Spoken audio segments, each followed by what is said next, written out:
If I had power, I would want to dissolve those borders.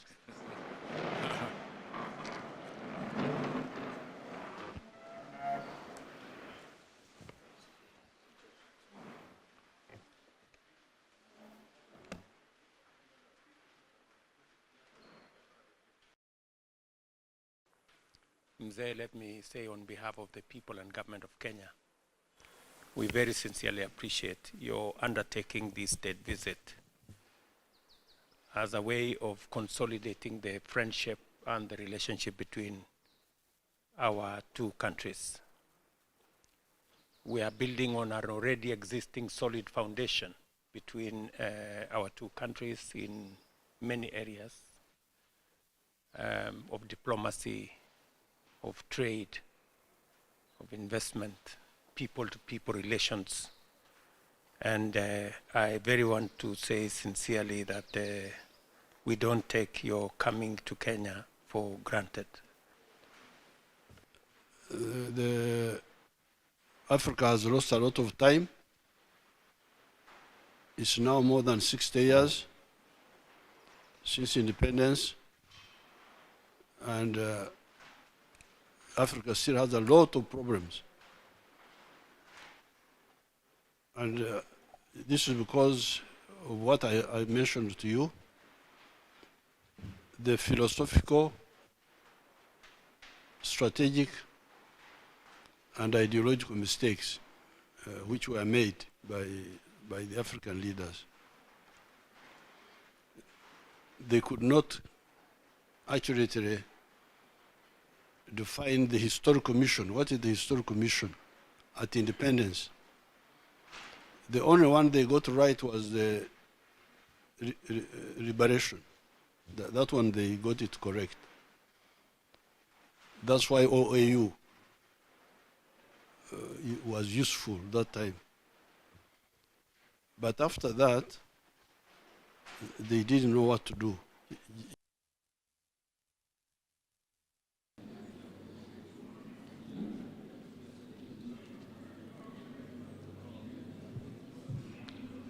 At my invitation, His Excellency President Yoweri Kaguta Museveni honored us by undertaking a state visit to Kenya.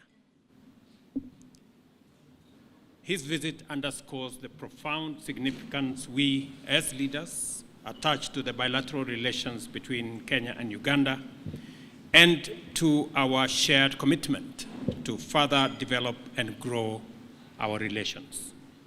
Kenya and Uganda are firmly united by relations deeply rooted in shared history, culture, and aspirations for regional peace and prosperity. We recognize the importance of maintaining strong bilateral relations and are committed to expanding them for the mutual benefits of our two nations and our two peoples.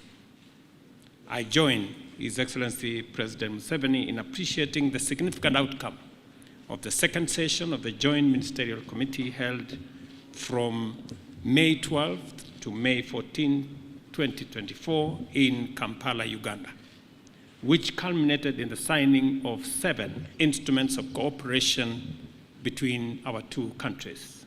Consequently, we now have a memorandum of understanding to anchor cooperation between our foreign services institutions, which ensure knowledge exchange and harmonization of structures and content of diplomatic training. Your Excellency, President RUTO, and all the dignitaries who are here,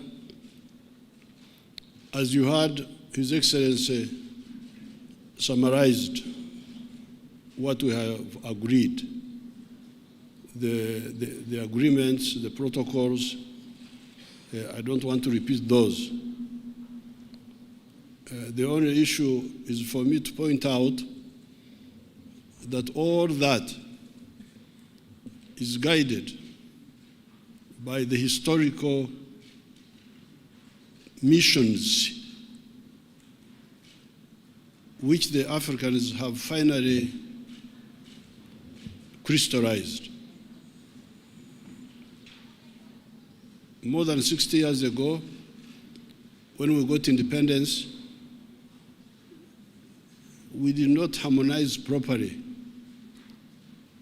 on the historical mission beyond liberation.